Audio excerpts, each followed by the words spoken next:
Fala, meus queridos, beleza? Gravação, resolução da prova do Enem 10/11/2024, Enem 24/25. Vamos às questões, pessoal. Bom, primeira questão, ele diz assim, ó, questão de número 95, eu estou com a prova verde, tá?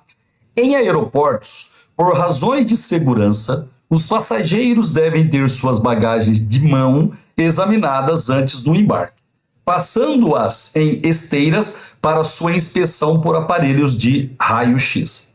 Nessas inspeções, os passageiros são orientados a retirar seus computadores portáteis, notebooks ou laptops, de malas, mochilas ou bolsas, para passá-los isoladamente pela esteira. Que explicação física justifica esse procedimento? Pessoal, uma questão que poderia ser resolvida lá na física, mas acho que aqui na química dá para resolver também. O negócio é o seguinte, ó, nesse exercício, o aluno poderia ter usado um pouco de bom senso, né? Deixa eu te falar uma coisa, ó. Eles estão preocupados lá no aeroporto, no sistema de segurança, com a segurança do voo. Eles estão preocupados se vai estragar seu laptop ou não? Não. Tá? Eles estão preocupados com a segurança do voo. E eu acho que isso daí vai ajudar a gente a chegar na resposta certa. Letra A.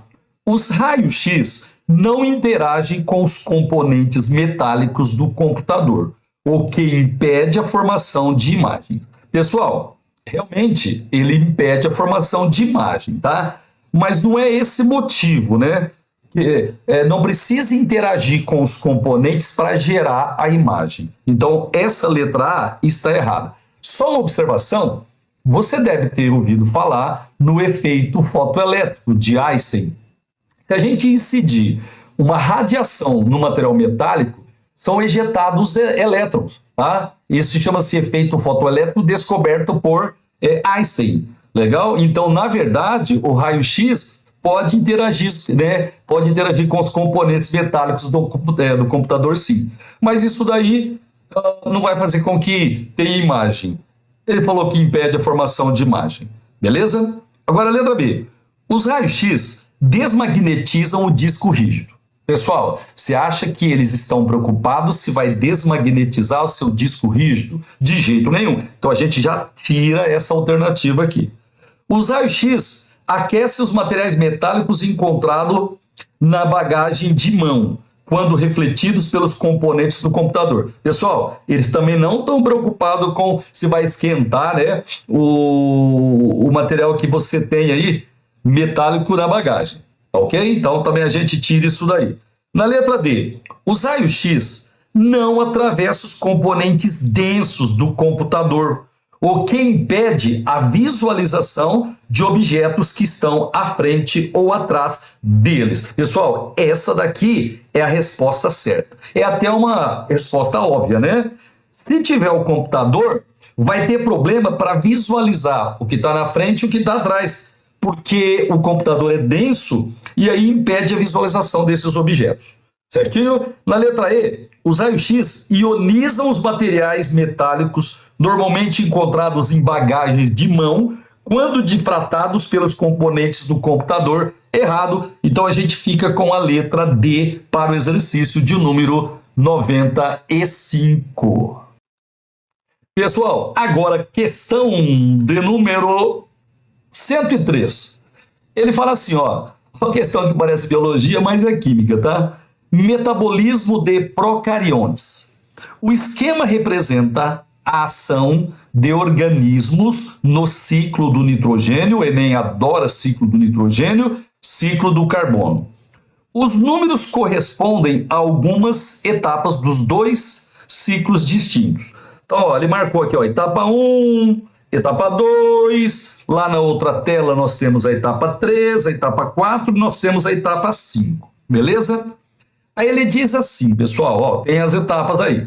Aí ele diz assim, em qual etapa numerada ocorre uma transformação redox, óxido-redução, como é que ocorre nos procariontes nitrificantes? Queridos, onde estão os procariontes nitrificantes? Pessoal, Temos que procurar nesses bloquinhos aqui. Opa, encontramos.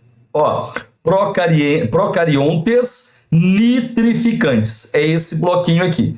Dá uma olhadinha, ó. Convertem amônia NH3 em nitritos e nitratos. Beleza? Nitritos e nitratos. Certinho? Tanto faz fazer com nitrito com nitrato que vai dar na mesma, tá? Eu preciso saber se essa transformação aí é uma oxidação ou é uma redução. Como é que eu consigo? Calculando o NOx. Legal?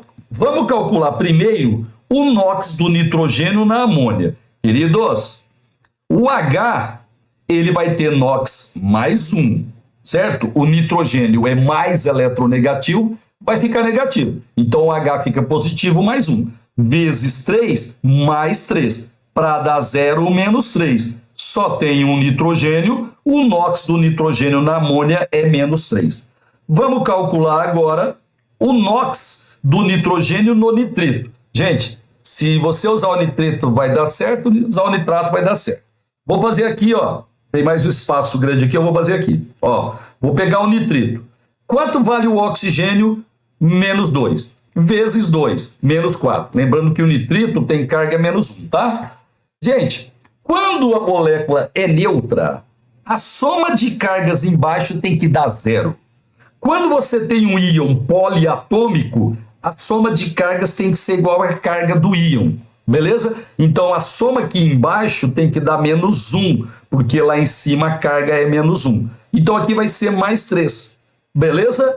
Só tem o nitrogênio é mais 3. Então, no nitrito, o nitrogênio é mais 3. Ou seja, nessa etapa aqui, né, os procariontes nitrificantes, eles converteram a amônia em nitrito ou nitrato e houve uma equação de oxidação. Pessoal, por que eu chamo de oxidação? Porque o NOx do nitrogênio aumentou. Beleza ou não? Então eu já sei que nessa etapa houve uma oxidação. Agora eu preciso procurar nas outras etapas, 1, 2, 3, 4, 5, em qual delas ocorre a mesma transformação que ocorreu nos procariontes nitrificantes. Legal? Então vamos lá. Pessoal, dá uma olhadinha na etapa 1.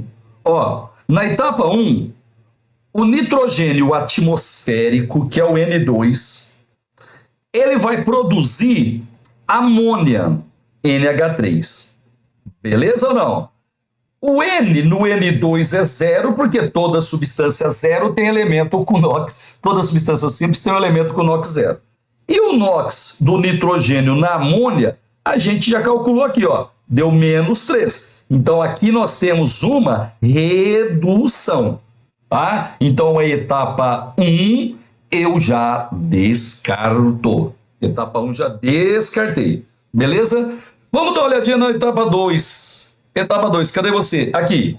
Ó, na etapa 2, procariontes desnitrificantes convertem nitratos em N2. Ó, nitratos é o NO3, 2, opa, 2 menos 1, 1 menos. Esse daqui é o nitrato. Ele vai converter em N2. Pessoal, agora eu vou fazer de cabeça, viu? Ó, o oxigênio é menos 2 vezes 3, menos 6. Então, aqui o nitrogênio vai ser mais 5. No N2, substância simples é 0. De mais 5 para 0, redução. E ele quer a etapa que tem uma oxidação. Então, a etapa 2 a gente elimina. Etapa 3. Gente, na etapa 3, ó, o CO2, ele vai fixar CO2, não vai ter variação de NOx. Eu já elimino a etapa 3.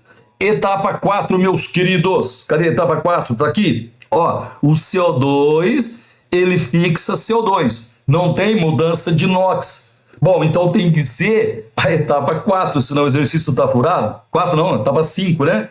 O que está na etapa 5?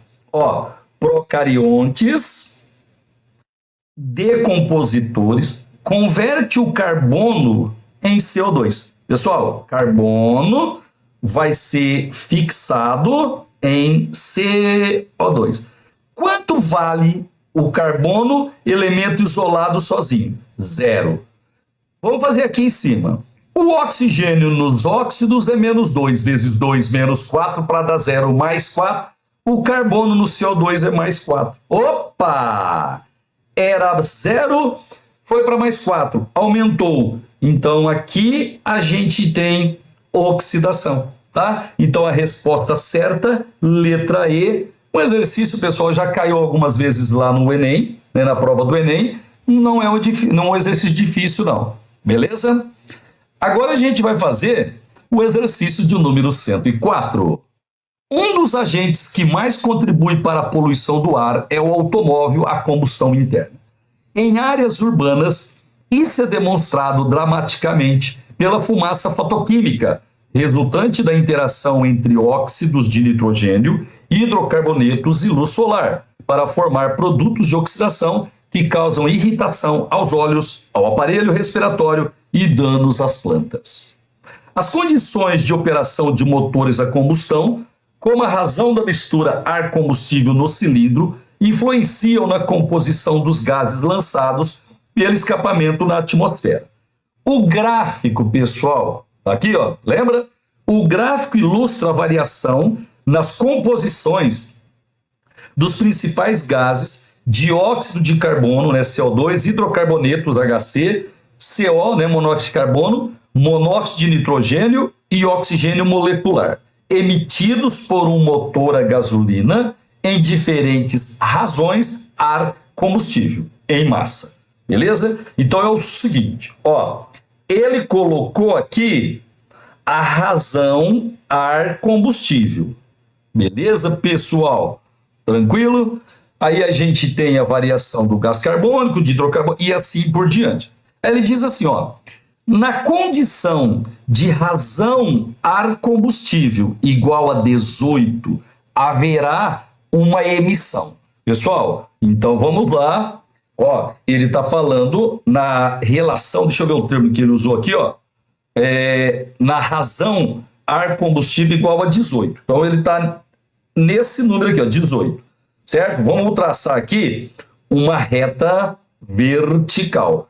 Por quê? Porque eu vou conseguir ver a concentração de todos os gases para essa razão. Razão igual a 18. Beleza? Então vamos ver a letra A. Pessoal, baixa de O2 e alta de NO. Vamos ver. Ó, não. Ó, o oxigênio, ele começa baixo, tá vendo? E ele vai aumentando. Então, ó, em 18 é um valor relativamente alto de oxigênio. E qual que é o outro que ele falou aqui? E alta de NO. Ó, o NO tá aqui, certo? E não é tão alta porque ele já ficou mais alto. Se você considerar, por exemplo, lá 16, ele seria mais alto. Então a gente vai descartar essa letra A aí. Eu acho que tem uma letra melhor. Letra B. Baixa de NO e alta de hidrocarboneto. Vamos ver. Ó, baixa de NO e alta de hidrocarboneto. Não, pessoal, ó, o hidrocarboneto ele está caindo e aqui, ó, no 18 vai ser um dos menores valores. Então a gente já elimina a letra B.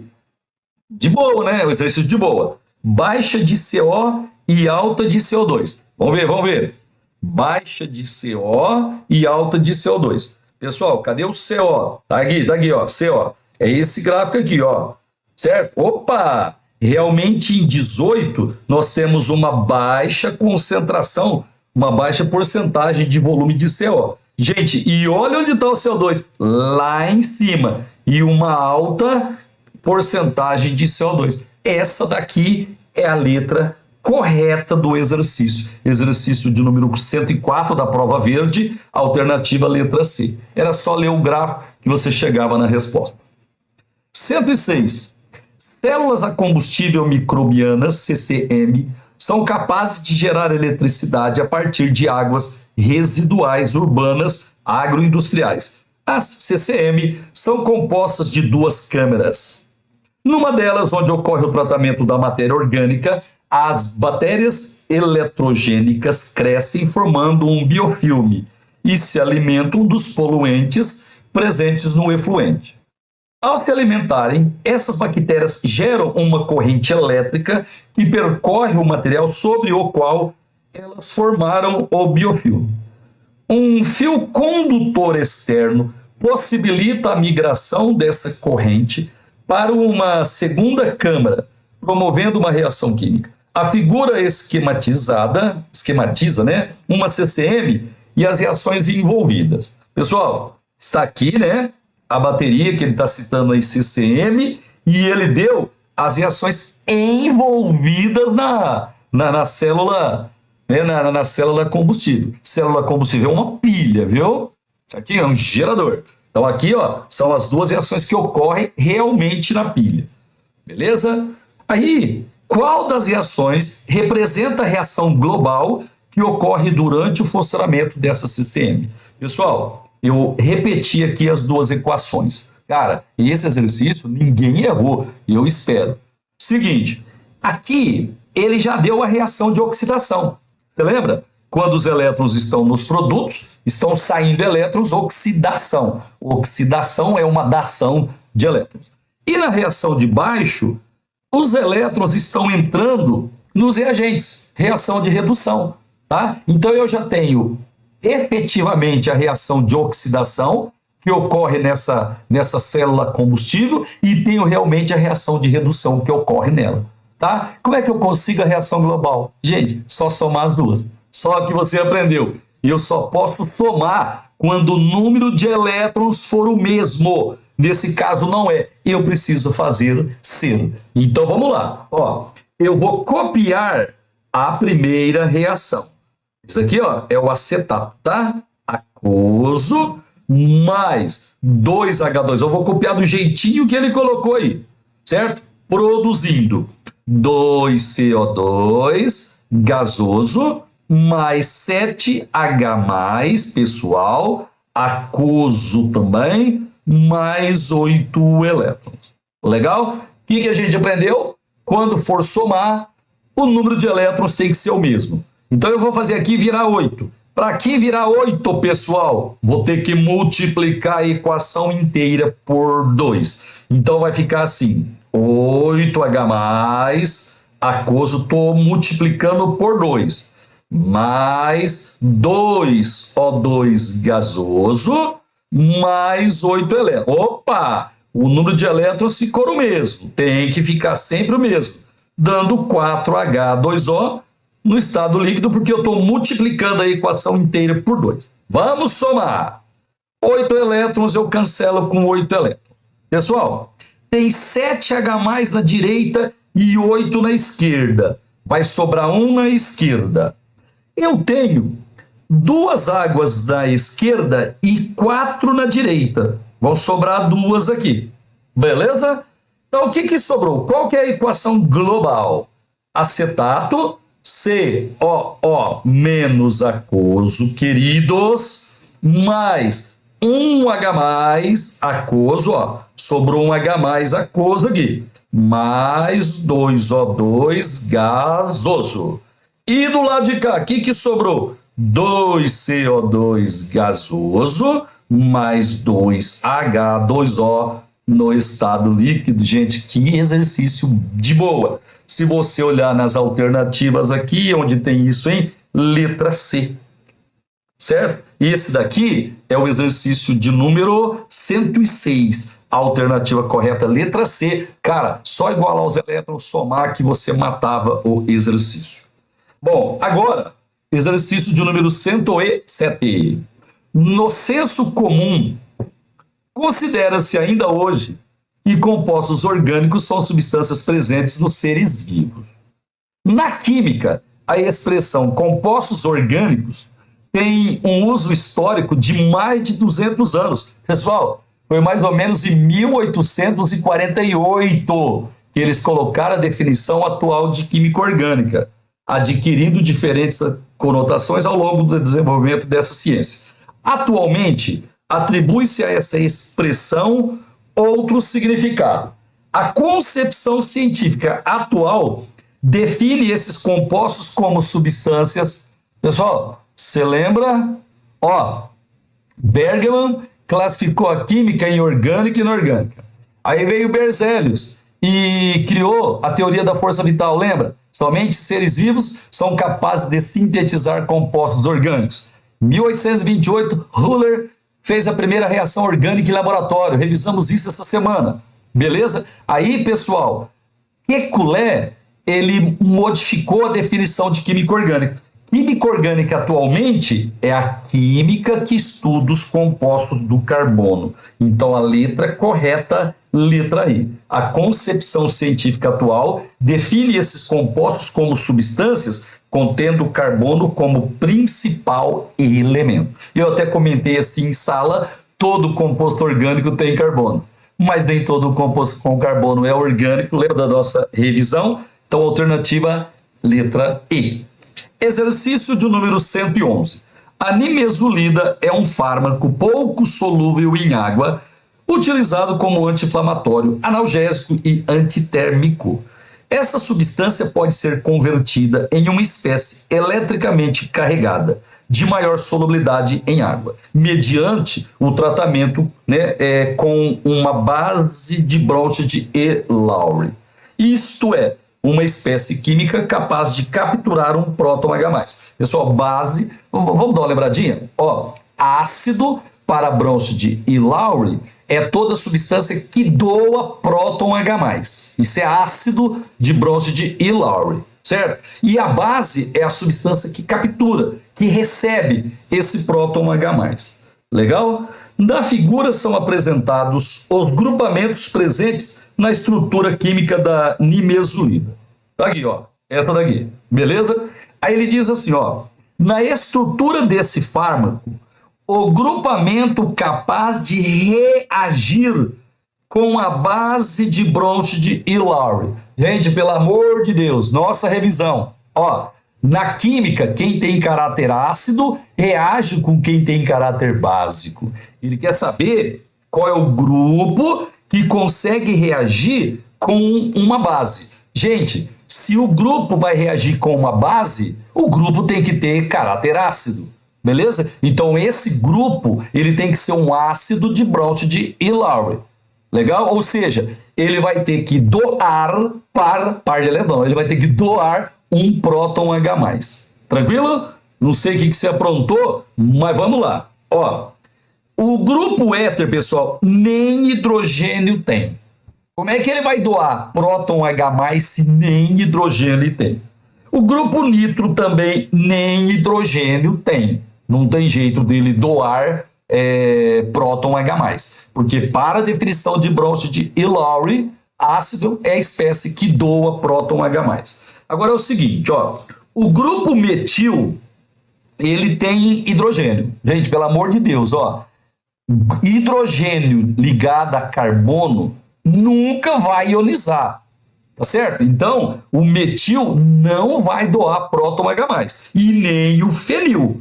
Quando o hidrogênio está ligado no carbono, ele não é ionizado. Cara, então, sobrou só a sulfonamida, esse composto aqui.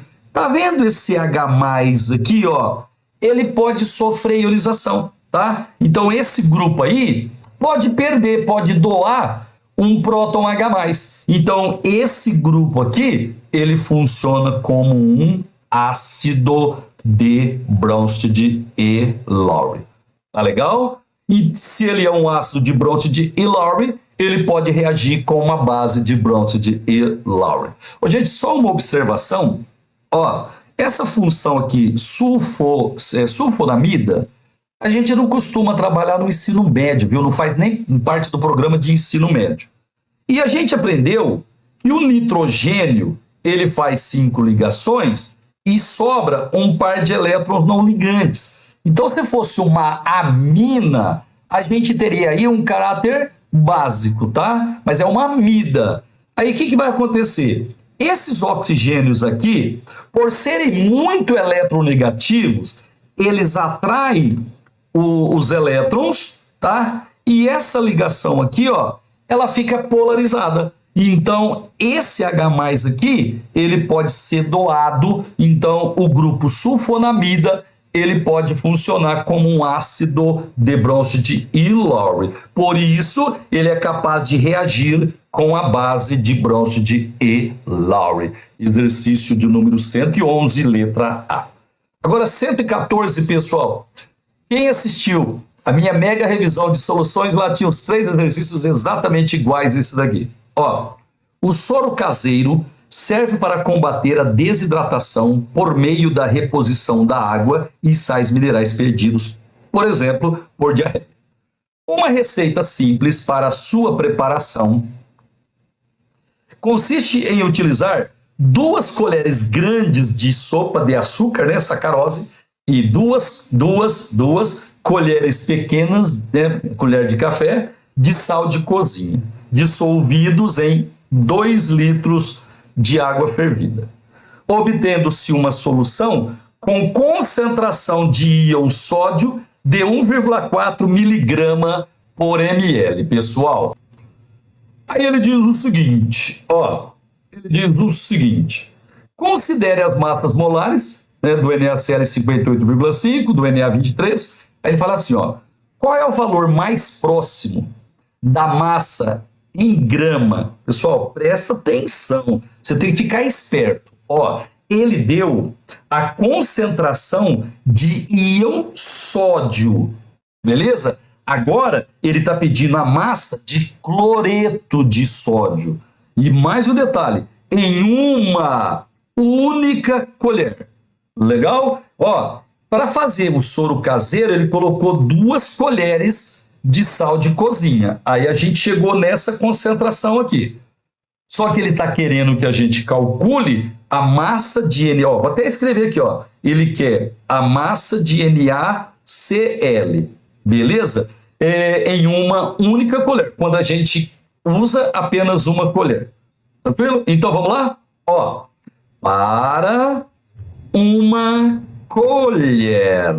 Gente, nós vamos fazer só com regra de 3, sem usar fórmula. Seguinte, quando a gente usa 2 colheres, a concentração de íon sódio é 1,4 miligrama por ml. Certo? Então, para uma colher, a concentração de Na+, queridos, vai ser metade. Ó, essa concentração aqui é para 2 colheres. Só que ele quer que a gente calcule para uma colher. Então vai ser metade, né? Lá, ó, 1,4 miligrama por ml. Então vai dar 0,7 miligrama por ml. Isso para uma colher. Só que é o seguinte, ele preparou 2 litros de solução. Então me ajuda aqui, ó. Em 1 ml dessa solução que ele preparou, pessoal, tem 0,7 miligrama de Na+. Legal, legal? Só que ele preparou 2 litros. Ele preparou 2.000 ml, certo? Isso aqui, ó, equivalente a 2 litros. Então eu vou chamar a massa de Na+, vou chamar de X. Esse X aqui, pessoal, vai ser 2.000 vezes 0,7, dá 1.400 miligramas de Na+. Se eu dividir por 1.000, vai dar 1,4 grama de Na+. Só que ele quer a massa de sódio. De boa, de boa, de boa. Se eu tenho 1 mol de sal de cozinha, eu vou ter 1 mol de Na+. Beleza? Certo? Eu vou passar tudo para grama. Gente, a massa molar do sal de cozinha, 58,5 gramas. De boa, de boa? E o Na+, 23. Então eu faço essa substituição. Só que a quantidade de Na+ é 1,4 grama. 1,4 grama. Então eu vou chamar a massa do sal aqui, vou chamar de M. Esse M é 58,5 vezes 1,4 dividido por 23. Pessoal, já fiz essa continha aqui para ir mais rápido, dá 3,56 gramas de Cl. Isso está na letra D. Também não é um exercício complicado não, né? Quem assistiu minhas mega revisões, com certeza fizeram o exercício. Agora, exercício número 117, também não é um exercício difícil, gente, mas é muito trabalhoso. É chato, tá? Então, talvez a gente considere difícil porque ele é trabalhoso. Então, vamos lá. Ó, o biogás é uma alternativa energética muito importante, pois além de reduzir a dependência por combustíveis fósseis, sua obtenção pode ser realizada a partir de resíduos da produção agroindustrial. Considere que o biogás, produzido em um empreendimento de suinocultura, contém 70% em volume de metano. Ele deu a massa molar do metano, 16 gramas por mol, e deu o volume molar, né? O volume ocupado por um mol nessas condições, 22 litros.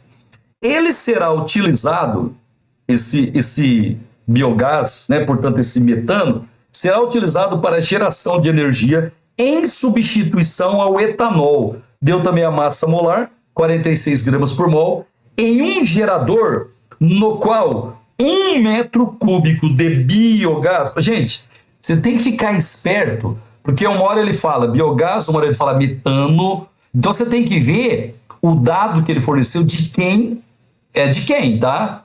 Então, ó, ele está falando aqui, nesse gerador, 1 metro cúbico de biogás de origem suína substitui 0,59 litro de etanol anidro. Deu até a densidade do etanol anidro, 0,78 grama por ml. Ele falou assim, ó, nessas condições, massa de metano, ó, presta atenção, ele dá coisas do biogás e agora está pedindo a massa do metano. Então fica esperto, não está pedindo a massa de biogás, ele está pedindo a massa de metano, necessária para substituir 10 mols de etanol na produção de energia, é mais próxima de... Bom, então vamos lá. Ó, deixa só para não esquecer. 1 metro cúbico de biogás, ele substitui 0,59 litros de etanol. Vou escrever aqui. Ó, se eu tenho 1 metro cúbico de biogás, ele vai substituir 0,59, deixa eu ver lá, o que é? 0,59 litro de etanol. Presta atenção, tá? Etanol. Só que ele quer saber, gente, ele quer saber a massa de metano necessária para substituir 10 mols de etanol. Então eu vou ter que fazer o seguinte, como eu quero substituir 10 mols de etanol, eu vou ter que transformar isso daí em litro, pessoal. Por quê? Porque eu quero calcular quanto de metano, né, vai ser necessário em massa. Mas primeiro eu tenho que descobrir quanto de biogás vai ser consumido, porque a relação que eu tenho aqui é entre o biogás e o etanol. Vamos lá então? Então, ó, a gente sabe que número de mols é massa sobre massa molar, aquela formulinha manjada.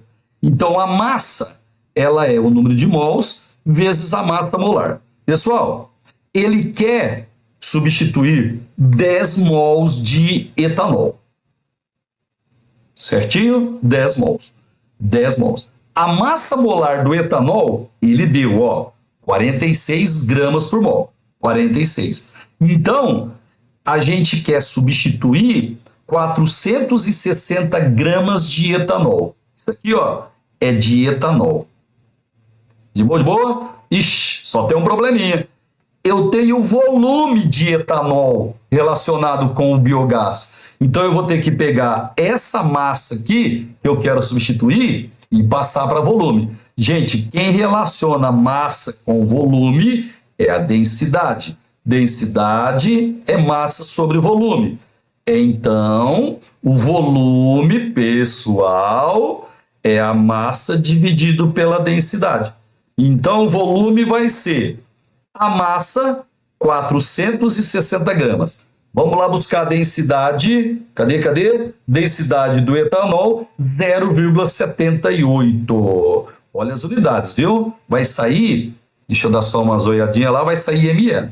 460, pessoal, por 0,78, eu já fiz essa conta, deu 580, deixa eu ver, isso, 589,7 ml.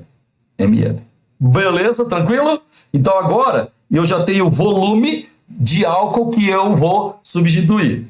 Vamos lá então, deixa eu dar só uma limpadinha aqui. Ó, eu vou substituir 589,7 ml, pessoal, de etanol. E eu vou encontrar aqui o volume, certo? De biogás. Você tá vendo que aqui, peraí que saiu, ó, você tá vendo que aqui tá em litros? Como é que eu passo para ml? Multiplica por 1000, então vai dar 590 ml. Ó, muito próximo desse valor aqui, viu, pessoal? Como ele falou mais próximo lá, eu acho que você fazendo a prova poderia aproximar. Esse volume aqui, ó, de biogás, eu já fiz a continha, pessoal, vai dar 999,5 litros, beleza? Só que é o seguinte, ó, esse daqui é o volume de biogás. E se você se atentar, ele falou que metano, pessoal, é 70% desse total aí. O volume de CH4 vai ser 70% do total, que é o biogás, 999,5 litros.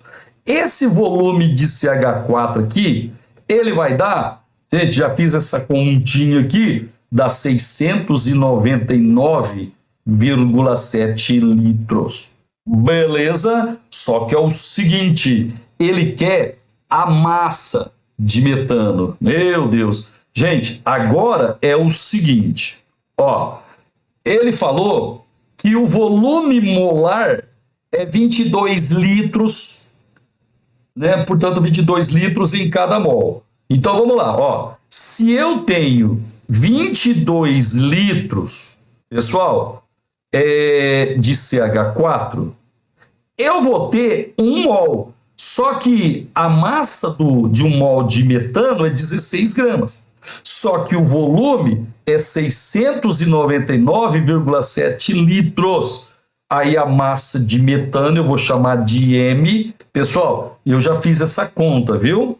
508,9.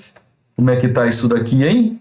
Gramas. Deixa eu ver. Isso, gramas. E isso daí, 508,9, tá mais próximo da letra C. Cara, que continha chata, hein? Então, ó, eu peguei o número de mols de etanol que eu queria substituir, passei para massa.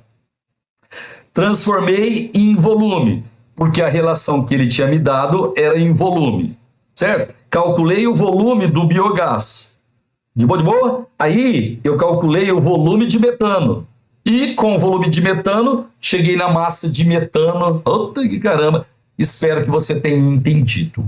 Agora, exercício de número 109, pessoal. Ó, a bauxita contém alumina, Al2O3, que é a matéria-prima para a produção de alumínio. De forma geral, são necessários 50 quilogramas de bauxita. Pessoal, ele está falando aí, ó. São necessários 50 quilogramas de bauxita para produzir 10 quilogramas de alumínio. Tá certo? Cada 50 gramas produz 10 quilos de alumínio. Aí ele fala assim, ó. O Brasil fechou 2020 como um dos principais líderes mundiais de reciclagem de latas de alumínio. De acordo com o levantamento da Associação Brasileira dos Fabricantes de Latas de Alumínio, Abralatas, o país obteve um índice de 97,4% de reciclagem, né? De um total de 4 vezes 10 a quinta toneladas de latas vendidas.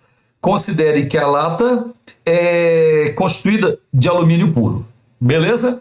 Aí ele fala assim, ó, levando em conta apenas a reciclagem de latas, qual é o valor mais próximo da massa de bauxita em toneladas que deixou de ser extraída na natureza em 2020? Pessoal, vamos calcular então a massa de alumínio que a gente conseguiu reciclar. Ó, 97,4% do total. 4 vezes 10 a quinta toneladas. Isso aqui, ó, é a massa de alumínio que a gente conseguiu reciclar. Deixa eu ver se eu já fiz essa conta aqui. Pessoal, já. Isso daqui dá 3,9 vezes 10 a quinta toneladas. Essa daqui é a massa de alumínio que a gente conseguiu reciclar em 2020. Certinho? Só que ele quer saber a massa da bauxita que a gente deixou, né, de ser extraída da natureza. Então vamos lá. Ó, se eu tivesse reciclado 10 quilos de alumínio, eu teria deixado de retirar da natureza 50 quilos de bauxita. Só que a gente deixou, só que nós produzimos 3,9, 10 a quinta toneladas de alumínio pela reciclagem. Então a massa de bauxita que a gente deixou de extrair é esse M aqui, tá? Isso vai dar 50 vezes 3,9 vezes 10 a quinta, pessoal, dividido por 10. Certinho? Corta, corta. Então a massa vai ser, ó, ele falou, deixa eu ver se ele falou mais próxima de, deixou de ser extraída, ó, um valor mais próximo. Então aqui eu posso arredondar para 4. 5 vezes 4, pessoal, vai dar 20. Então vai dar 20 vezes 10. Estou fazendo essa conta certa? Ó, o M, 50, tá? Acho que tá certo, sim. Isso daqui vai dar uma massa, 2, aproximadamente, né? Vezes 10 a sexta toneladas de bauxita. Deixa eu ver se tem resposta aí. Para ver se eu fiz as contas direitinho aqui. Letra D. Olha lá, ó. 1,9, aproximadamente 2. Que exercício que é esse mesmo? 119, letra D. Certinho? Agora, exercício de número 123. Ó, placas solares comuns dependem de dias ensolarados para gerar energia. Mas podemos gerar eletricidade com a ajuda de gotas da chuva, revestindo placas solares com uma fina camada de grafeno.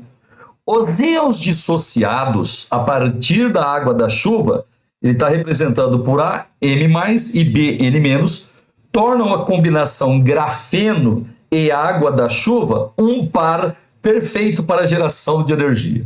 O processo requer apenas uma camada de grafeno para que grande quantidade de elétrons se movimente ao longo da superfície. Pessoal, aí você tem uma camada de grafeno, ok? Ele fez um corte aqui, ó, e nós temos uma camada de água, aqui, ó, camada fina de água e uma camada fina de grafeno. Gente, aqui ele já deu uma dica, ó. Em cima nós temos um alto potencial elétrico, cheio de íons, e embaixo a gente tem um baixo potencial elétrico, tá bom? Aí ele fala assim, ó, ao produzir eletricidade em dias chuvosos, o grafeno, pessoal, letra A, oxida os cátions dissolvidos na água. Queridos, vamos imaginar que eu tenho um cátion Na+. Pessoal, só é possível reduzir esse cátion. Legal? Se ele é um cátion, ele já foi oxidado. Então a gente não oxida cátion. A gente pode reduzir, oxidar não. A gente oxidaria um átomo para ele virar cátion, mas oxidar cátion, não. impede a difusão da água através da placa. Pessoal, não, precisa formar uma camada de água, senão você não vai ter diferença de potencial. O grafeno, ele não impede a difusão da água. Diminui a energia de ativação. Olha, antes não tinha reação, só depois que tem a camada de água que teve. Então a gente não tem dados para dizer que tem catalisador aí. Quem mexe na energia de ativação é catalisador. Letra D. Forma um compósito não metálico com os íons da água da chuva. Pessoal, compósito não metálico também, né, como a gente tem íons aí, sugere a presença de repente, alguns íons, né, provenientes de metal, sei lá. Mas, ó, na letra E está muito claro. Ele foi até no desenho. Quando a gente tem essa camada, essa lâmina de água e o grafeno, você tem uma diferença de potencial. Gente, para gerar energia, precisa ter uma diferença de potencial. Então, gera uma gera uma diferença de potencial pela interação dos elétrons com os cátions. Perfeito, tá? Se tem diferença de potencial, DDP, você vai ter a eletricidade acontecendo. Então, o exercício de número 123 deu letra E. Gente, esse exercício aqui, eu acho que ele poderia suscitar alguma dúvida, tá? Não sei, talvez seria um exercício considerado difícil. Agora o próximo. As placas que indicam saída de emergência brilham no escuro, pois apresentam substâncias que fosforescem na cor amarelo esverdeada após exposição à luz ambiente conforme a figura. Pessoal, esse exercício é de boa. Ó, esse fenômeno ocorre pela presença do sulfeto de zinco dopado com prata ou cobre. Gente, dopado significa que acrescentou pequenas quantidades de prata ou cobre na superfície da placa.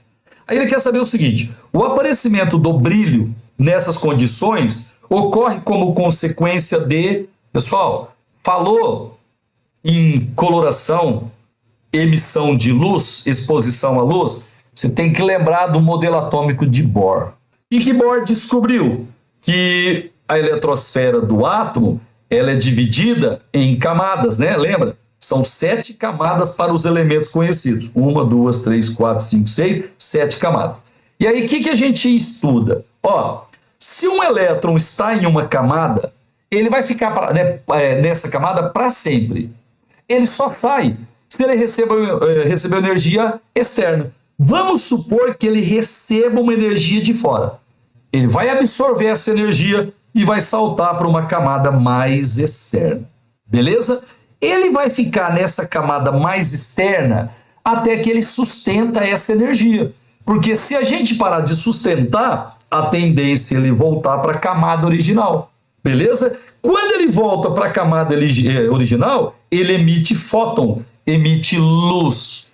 Certinho? Então, essa emissão, esse aparecimento de brilho aí, uma emissão de luz, é consequência do quê? Pessoal, de transições eletrônicas. O elétron é excitado, vai para uma camada mais externa, o nível mais externo, a hora que ele volta, ele joga essa energia fora, aí você vê esse brilho.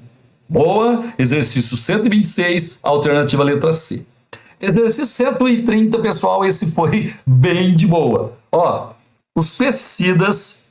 Gente, eu acho que lá no Enem, você, obviamente, né, você tem a preocupação do tempo. Talvez você já tivesse ido para o comando da questão. Ele fala assim, ó, os grupos funcionais presentes nesses compostos são importantes para suas propriedades no controle de praga. Ele deu 2 substâncias. Aí ele fala assim, ó, qual é a função orgânica correspondente ao grupo funcional comum presente nos 2 compostos? Vamos lá então? Ó, C dupla O, OH, pessoal, é a função ácido carboxílico. Isso daí é uma carboxila, ácido carboxílico. A gente falou para vocês, viu? Ó, a carboxila, normalmente ela é representada assim, normalmente, mas ela pode vir condensada, simplificada, assim, tá? Ó, pode vir assim. É raro mas pode vir até desse jeito aqui, ok? São 3 representações possíveis para a carboxila. Aqui nós temos hidroxila ligada diretamente ao anel benzênico, isso aqui é um fenol, beleza?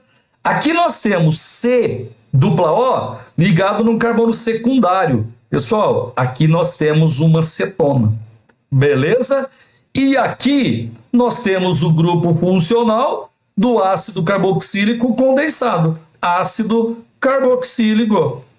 Muito de boa, certo? Então, a função comum presente nas 2 moléculas, letra A, ácido carboxílico, muito tranquilo.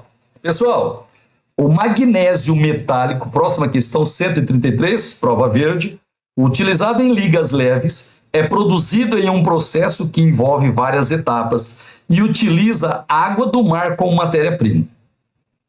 A primeira etapa desse processo consiste na reação entre íons Mg2+, e hidróxido de cálcio, obtendo uma mistura que contém hidróxido de magnésio pouco solúvel, certinho? E íons Ca2+, de acordo com a equação. Ele deu a equação aqui para nós, certinho? O que produziu? Ó, hidróxido de magnésio sólido, tá aqui, e íons cátions dissolvidos na solução.